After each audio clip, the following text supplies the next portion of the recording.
Nah, it says I'm live, but I always wait. Good. Bear with me so I can get some more people in there or get caught up here a little bit. Okay, guys. Hey, this is Steve. And I wanted to put my 2 cents on the debacle that we've had in the crypto universe, FTX, and the ripples that has had throughout the course of the last couple of days. I mean, today is it's 11:14. It's like 7:30, and I want to go through some just through some points that I've noticed and that I have experienced in the crypto world. Um, this may or may not help you. It may not solve your solve your butthurtedness because of the fact is they got the rug pulled out from under with FTX, but there are still a lot of people that are out there that don't have any way of getting their money back and probably will not get their money back. If it does come to fruition that you're going to get your money back, it's going to be 2 years, 3 years down the road. And who cares? That money will be eaten up by the big whales. You won't get paid back. Let's put it that way. If you do very minimal on your investment. So this debacle happened to me not too long ago. Just a little bit about me. I come from the mortgage industry. I did home loans for a living. I was an account executive for Countrywide Home Loans. That word right there, right? Countrywide might spur some people's interest. Anyway, I was an account executive. I was working out of California. One office was in CB Valley, and then we did one office in Studio City. But the reason why I mention that is because I got to see the market, and I got to see the other side of the market as far as wholesale lending. I got to see, underwriting guidelines go down the drain. Looking to buy these loans, and the risk factor was never taken into consideration. So we all know what happened at Countrywide. To tell you a story, a couple of years ago, I went back and I started looking at crypto. And I was like, okay, here's one thing that I couldn't get over is like, okay, so I'm buying this token and I can't hold it. And I'm thinking if somebody else has got the bid higher for my price to go up higher. So anyway, you guys know how crypto works or whatever. So, but the fact is that there's nothing, you don't have anything to hold.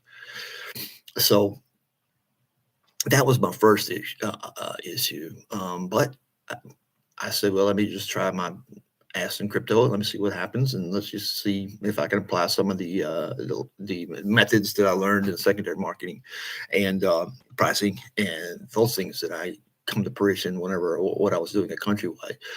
So I opened up a wallet. It was an atomic wallet. I was really big in Cardano at that particular time. Cardano, and then I was doing the atomic token. I was staking that. So in other words, I'd get a general flow of income. I would put X amount of dollars in Cardano, and then I would put X amount of dollars. It's some in a little bit in the stock market, but mostly it's staking. So I was staking because my goals are long term. I'm retired. And if you can't tell it, I'm retired. I'm 60 years old. And I have a military background. So, and then plus with Countrywide. But anyway, I opened this atomic wallet, and there was the bottom fell out of it, basically, out of the crypto market.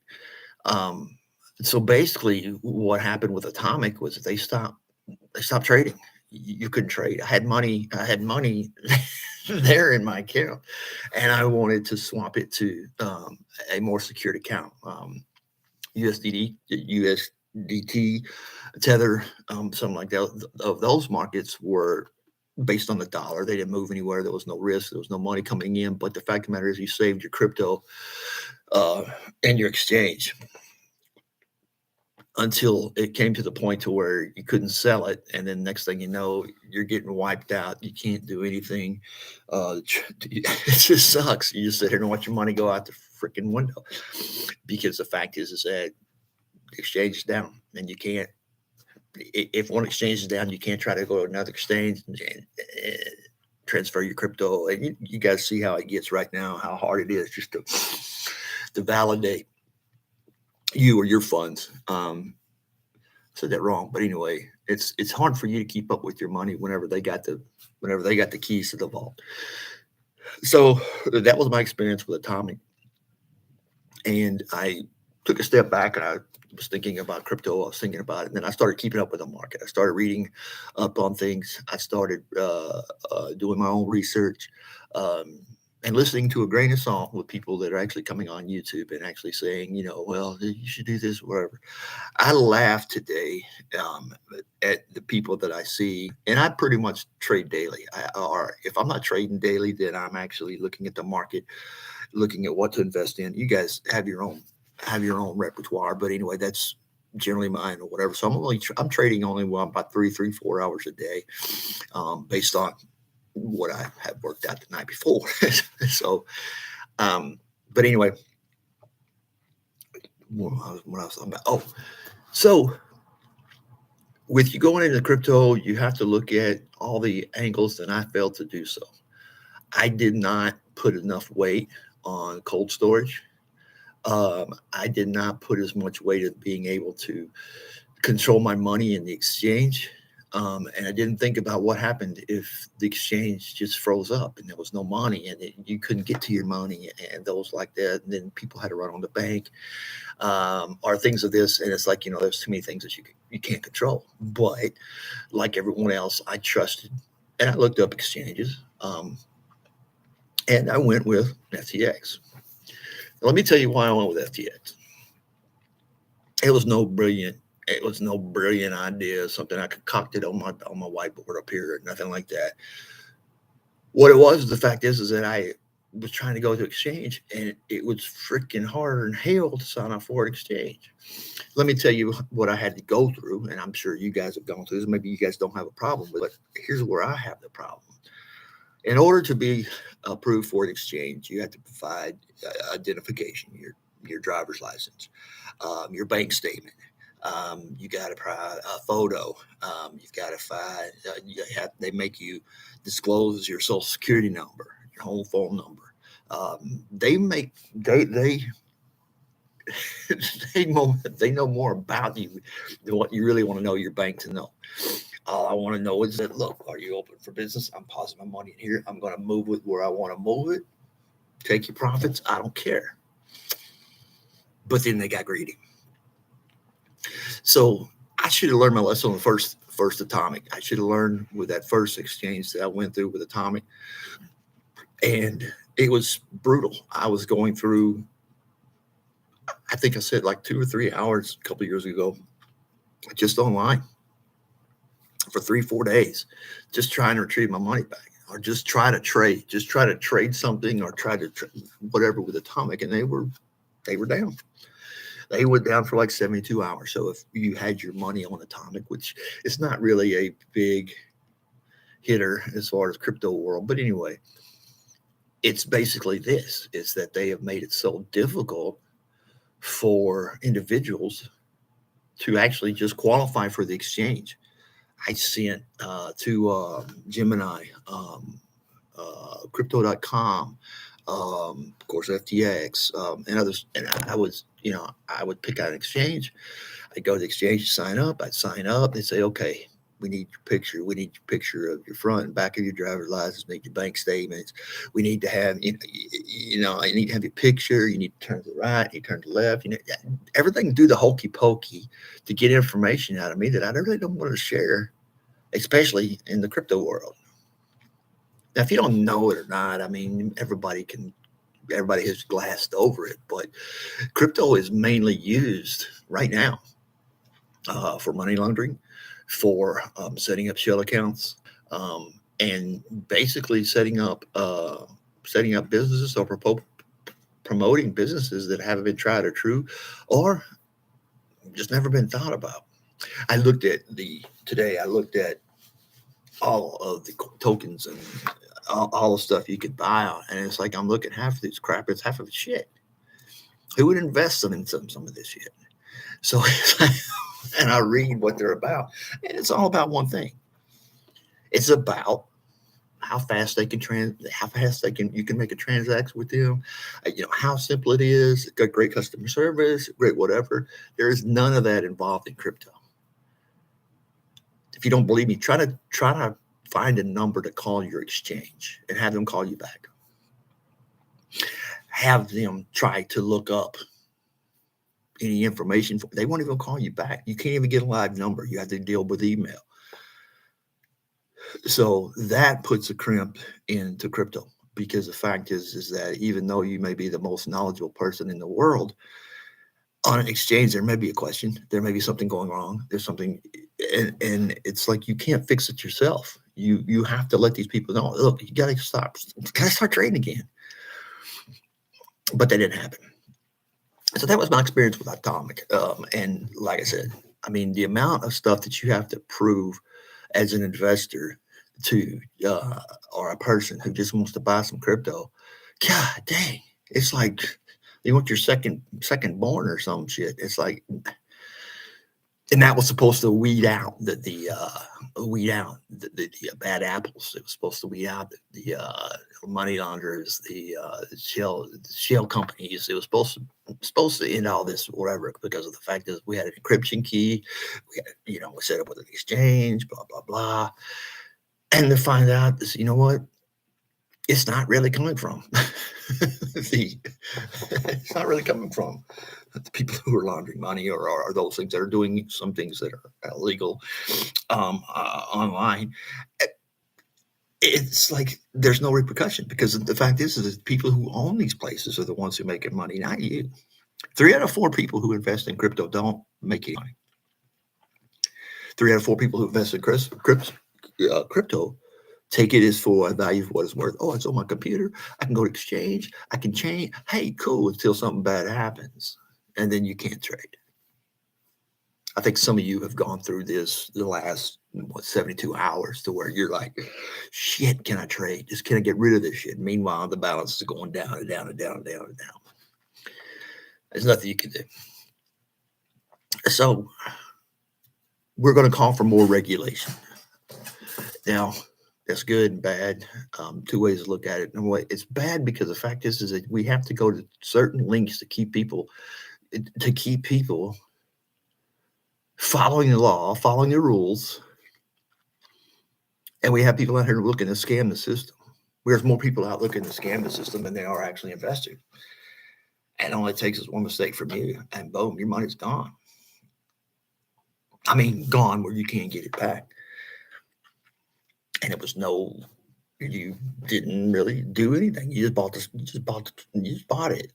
Okay, I bought it, put it in there, and hey, I got it. It's good, whatever. But not really. Wendy O, I follow her on YouTube, and she says it's great. I mean, it says no, not your crypto, not your coins.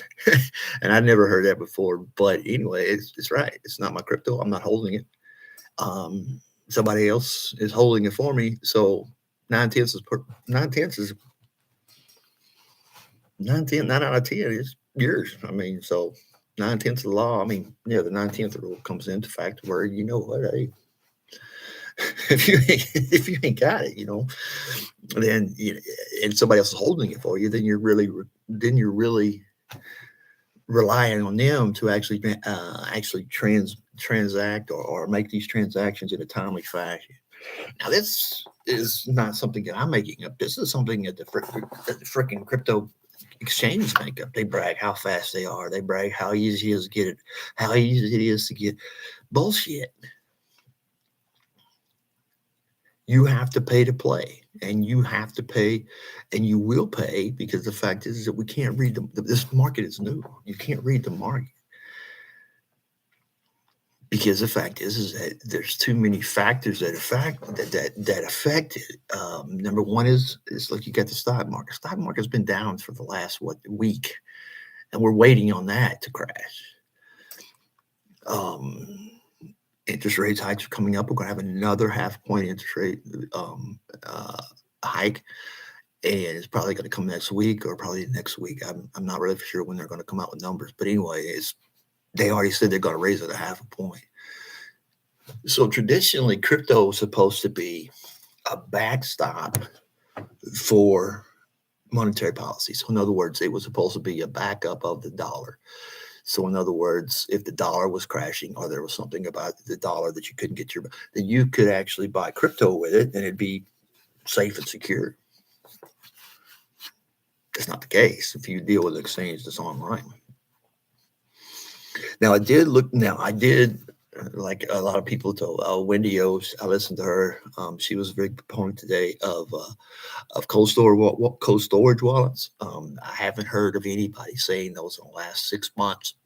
Uh, uh, Piping up uh, cold storage wallets. But now everybody's starting to think, oh shit. So I ordered my Nano last Friday. Um, so I'll have it in. And yeah, I'm going to go ahead and try to do the crypto market again, learning, applying what I've learned. Now, what gets me is that I watch my day pretty much changed. I turn on the market, I turn off my computer, have my whiteboard, and this really basically is an outlet for my PTSD. My mind runs, and I used to be pretty good at Countrywide. I used to be able to sell anything, man. I could sell ice to Eskimos, not knowing it now, but not seeing me now. But anyway, I used to be good. But anyway, so I'm here with all this information coming in. And the fact is that there's no good information coming out right now. So how could I expect crypto to make up for the shortfall? Well, because they told me they could do that. I followed over research that the dollar goes down, crypto went up a little bit. So I'm like, hey, there's a trend here or whatever. Now there are many people, okay, that on the YouTube, many people that have come and gone trying to explain crypto, trying to track it, trying to do these things or whatever. And a lot of these channels have gone because the fact is that you know what? I can't pay. I can't play to pay. Can't pay to play. So it's like, okay. So crypto's not a very good choice right now. It's not a very good choice. Matter of fact, there's leading economists. Get out. Kramer today was screaming, "Get out!" Everybody that I know that I watch YouTube channels or whatever. Wendy O is one of them. Uh, Crypto Casey is another one. She's really good. Plus, she's good looking. She ain't hard to look. Yeah, that's pretty pretty easy to listen to her. But I have to go back and rewind it because I forget because I'm looking at her. So, okay, fetish with okay, rewind. I'm not weird. But anyway, so I listen to those people advise or whatever, and then I start listening to the guys that actually follow the charts. They're following the charts like this, and they follow candles and and shit like this or whatever. And I'm like, dude, you're doing too much, man. You're doing too much because you're passing out information. You're passing out information that is not true, or you don't know if it's founded or not. You're passing out a speculative. Crypto market's speculative. So you can't really speculate because the fact is that you don't know all the factors.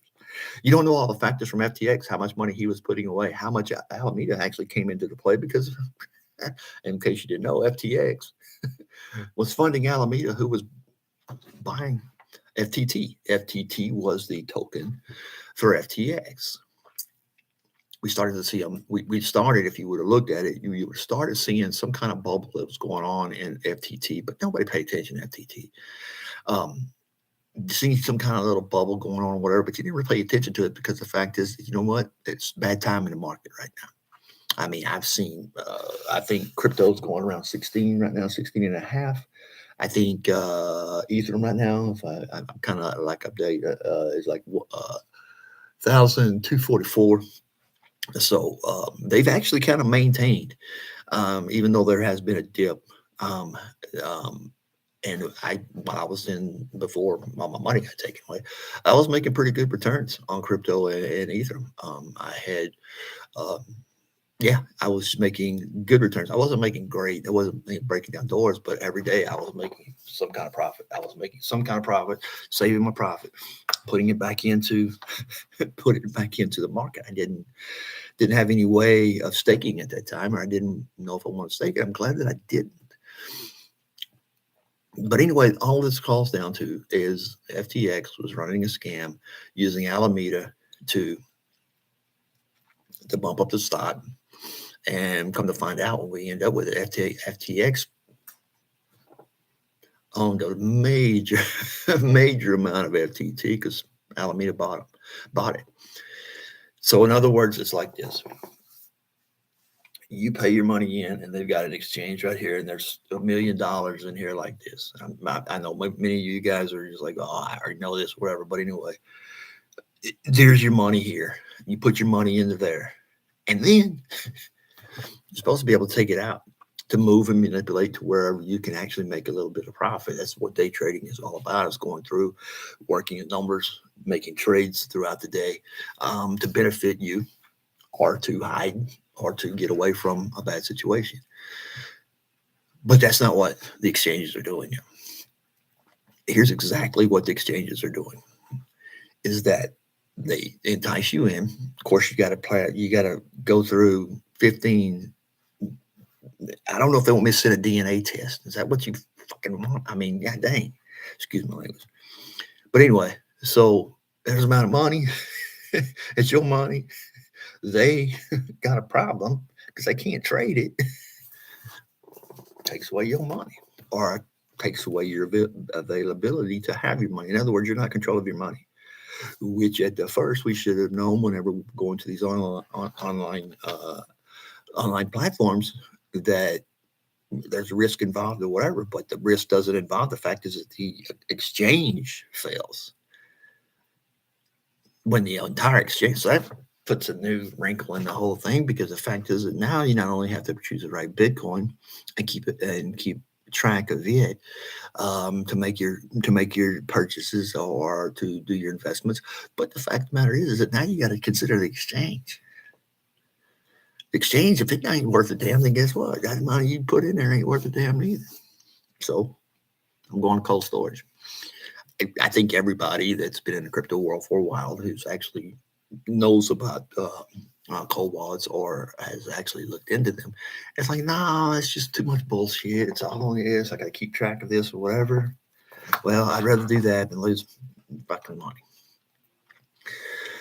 I want my money in play to where I can play it on the market, to where I can buy, and where I can sell, to where I can trade. That's all you got to do is an exchange. All this other crap y'all doing or whatever, I don't want to know about it.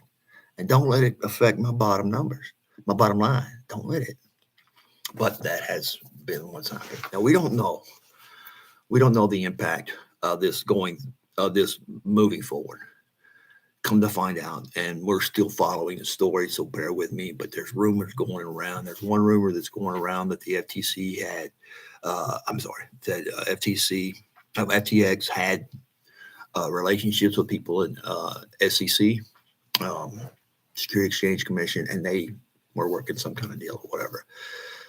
Which makes sense, because the fact is, this Friedman, whatever the hell his name is, I don't even know his name, and throat punching when I see him. But anyway, he got his damn girlfriend who's bidding for him in freaking in Alameda. So she's running Alameda, he's running.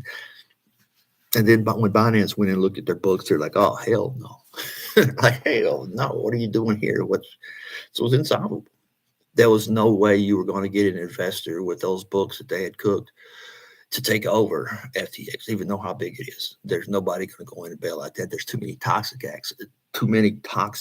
assets involved in their exchange, because of the fact is that it's a Ponzi scheme. Okay, they were paying people off with money. They were taking money from this person, paying this person off, and then putting the rest into their exchange. Anyway, goes whatever the semantics are, which we'll learn out next week. Whatever the semantics are, the fact is that you lost your damn money. Now people are going to go through and they're going to say, well, we need more regulation. We need more of this. We need more of that. We need more of this. We need more of that. Okay.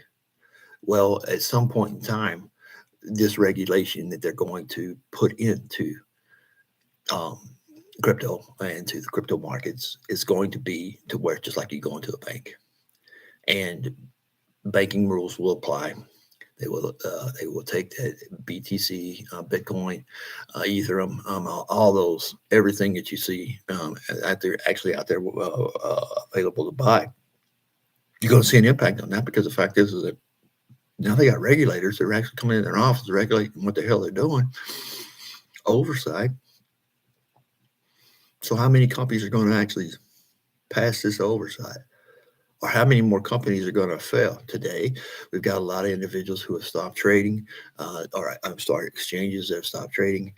Everybody that I speak with, even people on YouTube that I want to get out, get the hell out, or sell out. Wendy O had, I think she lost 42%, I believe. Don't want to tell her business, whatever, but anyway, she lost significantly. But that's not a big number. Everybody lost. I mean, just depending on how much you had in there. But everybody lost. I mean, nobody wins off this. As I said today, Bitcoin is actually now, it's crashed down below 16. It's trying to find support at 17, but it just can't make it. Same thing with Ether. Ether, you just 1,200. I bought it. Yeah, I bought it around 1,200, and now it's gone. So I'm not crying in my beer. I'm not saying it happens to investors all the time. You lose your shit, you lose your money for some reason whatsoever, and I can accept that the market players like us, that we can accept some losses, that we made mistakes on reading charts, that we made a mistake on reading something that we had out in front of us or whatever. But the fact of the matter is, I'm sitting here watching all these YouTubers are actually watching the live on my computer, and I got the market right there. So it's the fact is, what they're saying ain't happening here, and you can't get really news on the crypto market really.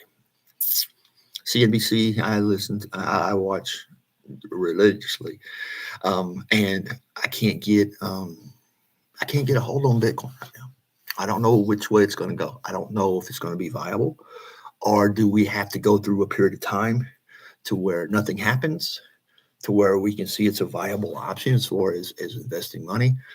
I think that the latter is probably the case. I think that the point has been made very poignantly that these crypto exchanges, and there's something really wrong in crypto. There's something that we need to find out and stop.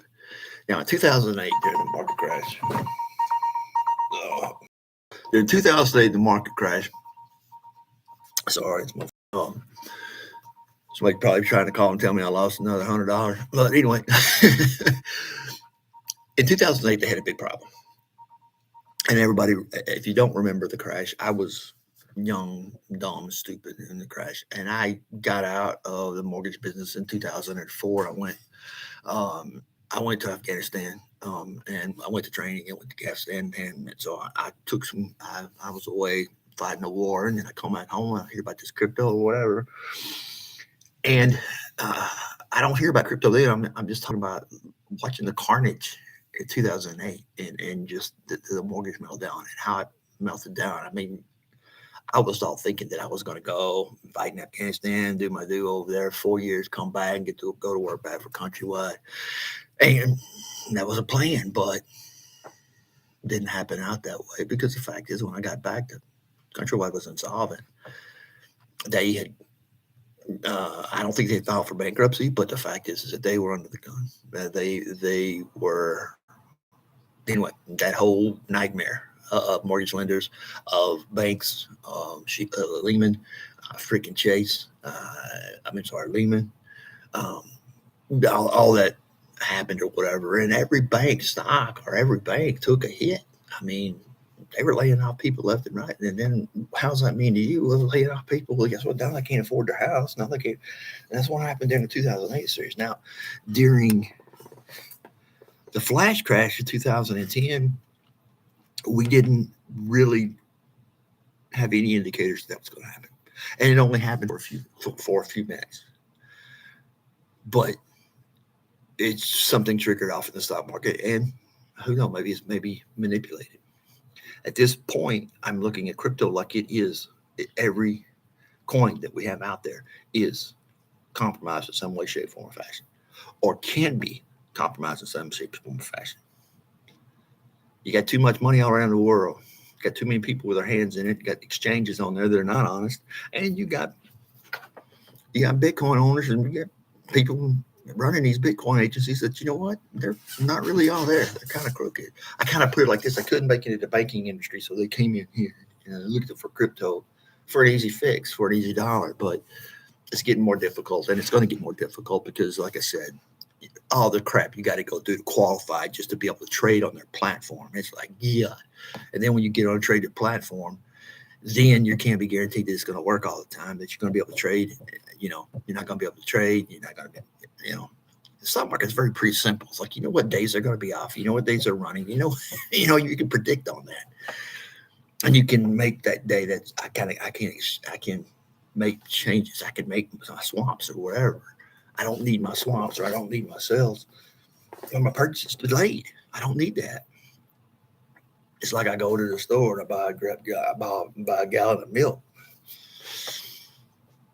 And you give me the milk, but after a while, the milk goes bad. That ain't worth anything anymore. That's a bad. That's a bad scenario. But anyway, it breaks down to this: you can't get your money out, and I'm sorry because of the fact, but it ain't my fault. Everybody knew the risk of getting into crypto. They didn't know how bad they was. Everyone was telling it's very volatile. The crypto coin, no, it's not.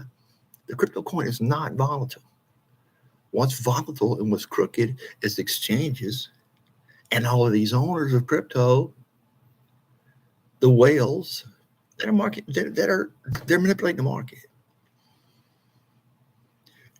pump and dump schemes. Seen them throughout coins. We've seen them throughout. I still believe Dogecoin is it ain't worth shit. But people still keep playing with it. Plus, the fact is, it's not that expensive to play around with. But when you start talking about some serious cash, I mean, you need to get to something else more stable. I still believe in crypto. I still believe in Ethereum. I still believe in those two stocks. I believe that they're too big to fail. I don't know. Warren Buffett had a good saying, like, you know what, if it's too big to fail, then it's too big. And that's what we have to keep an eye on. Competition is good. But these individuals that are operating these exchanges cannot be allowed to resume their practices online to investors. It can't be done. If it can, then we've got to find out a bigger way, and we got a lot to do. We got a lot of work to do in crypto. Everybody says there's a lot to do in crypto. There's new advances, there's new technologies. But I tell you this right now, I've known people who have 2-3 million in FTX. Yeah. How pissed off do you think they are? But there's no problem because they didn't diversify. They stayed with Ethereum. They stayed with Bitcoin. They didn't diversify. They put their money in there, and they were making pretty good returns, even though 27%, I think we failed 27% in Bitcoin last year. Anyway, this is not a money-making option here. You're not making any money. You're having more trials and tribulations than what should have to trade stocks. I shouldn't have to write a resume and give you a DNA sample or give you my photos just to do this business with you. Because now you got all my information. Now you got everybody's information. What's to keep these turn around, sell that information. Same thing in Twitter and Facebook we're doing. They got your information, and that's data. And they will never be broke. If you have the access to this data. Now, I'm not sure how that works in bankruptcy court, but I don't think that FTX is going to come out very good on this end. I think that, and that's my opinion, but I think that the crypto world is going to be looked at this next week very, very closely. I think there's going to be made some moves in regulation probably by the end of this month. I'm not sure it's going to take effect. However, the fact is that there will be audits. There will be things that come up that because the fact is you're dealing with other people's money, you know, and there's certain criteria you have to meet to avoid these circumstances like this. So this is it. This is it on the crypto world. I know that I'm a newbie. I'm a noob. That I'm not really don't have a lot of experience in crypto. But the fact of the matter is, I do have experience in the markets, and I do have experience in what's a good investment, what's not a good investment. But everybody does. It's just how you act on it. Each individual person knows that the stock market now is controlled by computers. Used to, you remember, you see the New York Stock Exchange, the trading floor. It was packed. I mean, it was packed with people. Now you look on the floor, there's only a few handful of people or whatever because it's all handled electronically. Everything is up to date. You can trade on every. If you can't trade, then they'll announce it. You know, you just won't stop there and be like, "Oh, we stopped trading," unless there's something really serious going on in the stock market. But there you go. But you're still allowed to move your money out. You can sell out anytime you want to. I'm selling. Shit, I'm selling. I'm getting out of here. Let me sell. I'm getting out of here.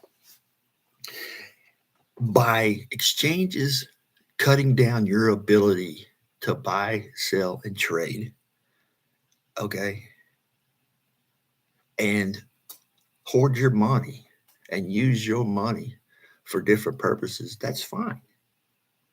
But at the end of the day, I want my money back. So maybe I'm too simple-minded. Maybe I am. Maybe that I'm just grounded in the old stock market rules and regulations, and maybe I am new to crypto and took a loss. But it could have been worse. So what am I going to do? I'm going to back up 10 paces. I'm going to review everything that I have to see if there's anything that I did wrong or could I have made better or whatever. Yeah, I'm going to look at that all this week. And I'm still going to kick myself in the butt every day because the fact is that deep down, everybody who trades crypto said we should have known better. We trusted them. That's what happened. We trusted them with their money. We trusted them when they said that they could have speedy transactions. We trusted them when they said that we could have withdrawal money. They trusted it, yeah, everything on there until it comes time for it to work. Then when times come to work, it doesn't work. Then you're out of money. So, that's my end of the crypto or whatever. There's still more stories coming out. I want to know about the relationship between FTX and Security Exchange Commission. I want to know, well, about all I'll probably ever get to know. That's probably all ever they let me know. But as a wiser crypto person now, I know to expect the worst. I know that things are going to go bad. So making my decisions going forward, I'm going to have to be bigger, better, smarter than the average bear. I'm going to have to stop being greedy, and I'm going to have to take rewarded returns. And I'm not going to go out on a ledge on any stock because the fact is that once I buy the son of a bitch, I put it on the exchange, and now I can't get to it. I'm like, shit, not good to me. So anyway, guys, this is my intro to crypto. I guess I'm making this video because I'm pissed off and I'm tired of watching the same shit over and over again on TV about the crypto crash because it's all coming next week. Starting tomorrow, we're going to hear, yeah, it's going to be all over mainstream and it's going to be freaking a big deal. And plus Twitter and Twitter's blowing up with the FTX and everybody. We're starting to hear the horror stories and it ain't started. This hasn't started yet or whatever. So Wendio, thank you for letting us know that you got out of the market. You sold out. I can't blame you. I mean, Crypto Casey has come on to it. These two individuals are actually sending out warnings for the future and what you should be doing now and what you've done that has been good or bad. They shoot straight from the hip. They just tell you exactly what it is, how the market is as they see it, and things to look out for. And they offer no financial advice, but that's okay because it's just one person talking to another. And this is what crypto is all about, peer to peer transactions. But now we have this. We have peer to exchange to person. Because just because I sent, okay, so I owe you $100 in crypto. So okay, so I send you $100 in crypto. But in between the exchanges, it gets hung up. Now this dude's over there saying, "Where's my crypto?" And I'm like, "I came in and throw through." That is what the story of crypto is. Okay, number one, exchanges are crooked. Exchanges they're there to gain as much information on you as they can, and with pictures, with bank statements, with social security numbers, with all these things they have entrusted to. Do you think that they won't sell that as part of their data to get out of debt? I would. I would. But hey, I'm being as bad as the rest of the guys. So there has to be some kind of integrity in the crypto market, and there has to be some kind of rules that you do and you don't do. And there ought to be some reason why that people get kicked off exchanges because of their trades, because of the fact is they're doing illegal shit. Crypto companies know it, but that's their business. So it's shady business altogether. Not to mention how many hackers can actually come in and just take your money in one day. I mean, there's so many freaking options that you have. Anyway, to end this up, I'm sorry for all those that lost FTX. Ain't my damn fault. But the fact is, what we can do is we can learn and move forward. After this crash, there's going to be many people who will never get back into crypto. Never. Then there'll be a group of people who just say, you know what, I'm going to put a couple $100 a month in there, and that's all. I'm not going to day trade. I'm not going to be a part of that shit. And then there's some that will continue on, taking their loss. I checked and I said 3 out of 4 individuals don't make any crypto. They go broke. They don't make any crypto. Does that, do you question that? I mean, it's like what Bill Burr says. Like, you know what? Okay. They say, okay, you know what? 1 in 4 of these parachutes you're getting in this plane on, it ain't going to open. So 3 out of 4 ain't going to open. So, hell, I'm going to get the hell out of here. I ain't going. So maybe that's where we go or whatever. But let's look at the regulations they're going to put in. If it does actually benefit crypto, if it does benefit the investors, and if it doesn't, just don't fall for the same shit that we fell through before. We have been lied to. We have been stolen from. We have been manipulated. And unfortunately, we can't lash out at anybody except our own damn selves. All right, guys, you guys be good. Be careful. I'll drop another video whenever I clear up all this mess or whatever. But anyway, you guys be good. Be careful. Keep powder dry. Always, always. By the dip.